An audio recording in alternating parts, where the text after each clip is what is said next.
आदरणीय मेरे प्रिय दोस्तों और भक्तों, लक्ष्मी जी की सखियां वृषभानुओं के घर में कन्या रूप में किस प्रकार उत्पन्न हुई और माघ मास के व्रत से श्री कृष्ण को किस तरह उन्होंने रिझाया। दोस्तों, यह सूक्ष्म वृत्तांत है, ज्यादा से ज्यादा 6-7 मिनट का होने वाला है। आपसे विनती है कि बने रहिए इस वृत्तांत के अंत तक। तो दोस्तों, आइए बिना समय गवाए इस वृत्तांत को शुरू करते हैं।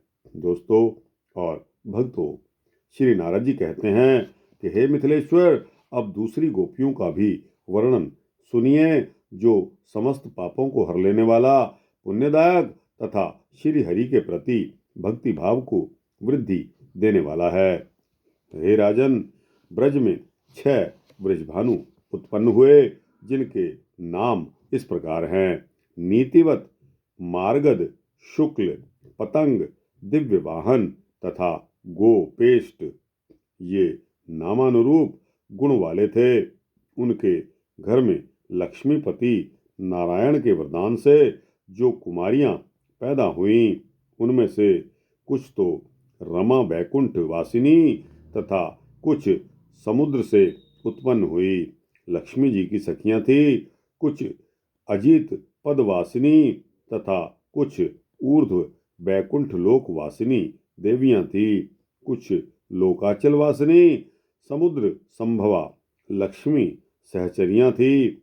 उन्होंने सदा श्री गोविंद के चरणार विंदन का चिंतन करते हुए माघ मास का व्रत किया। उस व्रत का उद्देश्य था श्री कृष्ण को प्रसन्न करना। माघ मास के शुक्ल पक्ष की पंचमी तिथि को, जो भावी वसंत के शुभागमन का सूचक प्रथम दिन है, उनके प्रेम की परीक्षा लेने के लिए श्री कृष्ण उनके घर के निकट आए। वे व्याघ्र चर्म का वस्त्र पहने, जटा के मुकुट बांधे, समस्त अंगों में विभूति रमाए हुए योगी के वेश में सुशोभित होकर बेणु बजाते हुए जगत के लोगों का मन मोह रहे थे।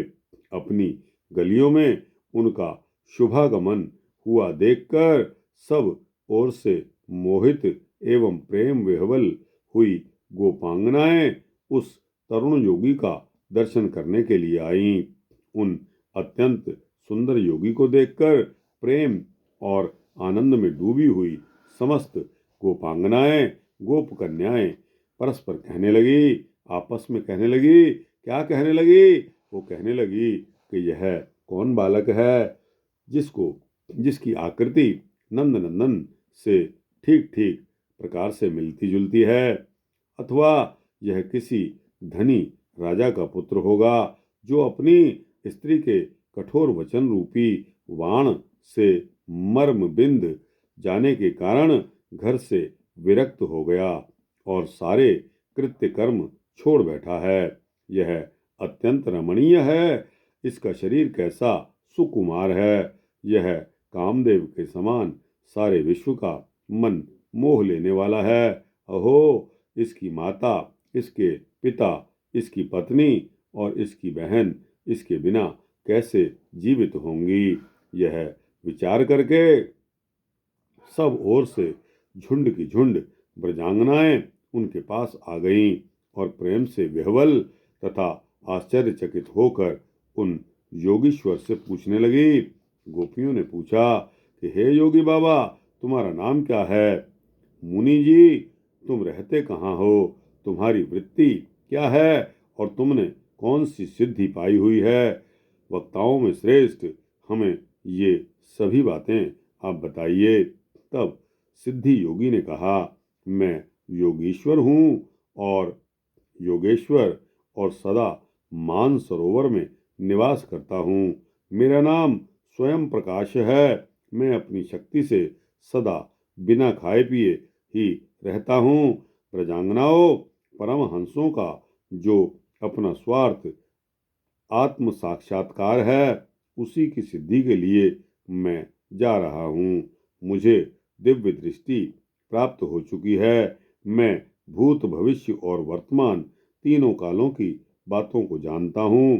मंत्र विद्या द्वारा उच्चाटन, मारण, मोहन, स्तंभन तथा वशीकरण भी जानता हूँ। तब गोपियों ने पूछा कि हे योगी बाबा, तुम तो बड़े ही बुद्धिमान हो। यदि तुम्हें तीनों कालों की बातें ज्ञात हैं तो बताइए, बताइए ना कि हमारे मन में क्या है। सिद्ध योगी ने कहा, यह बात तो आप लोगों के कान में कहने योग्य है, या यदि आप लोगों की आज्ञा हो तो सब लोगों के सामने ही कह डालूं। गोपियां बोली कि हे मुनि, तुम सचमुच योगेश्वर हो, तुम्हें तीनों लोकों का ज्ञान है, इसमें कोई संशय नहीं है।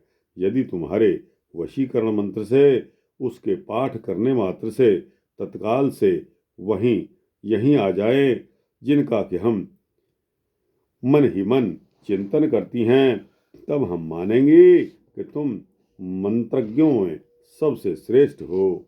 सिद्ध योगी ने कहा कि हे ब्रजांगनाओ, तुमने तो ऐसा भाव व्यक्त किया है जो परम दुर्लभ और दुष्कर है, तथापि मैं तुम्हारी मनोनीत वस्तु को प्रकट करूंगा।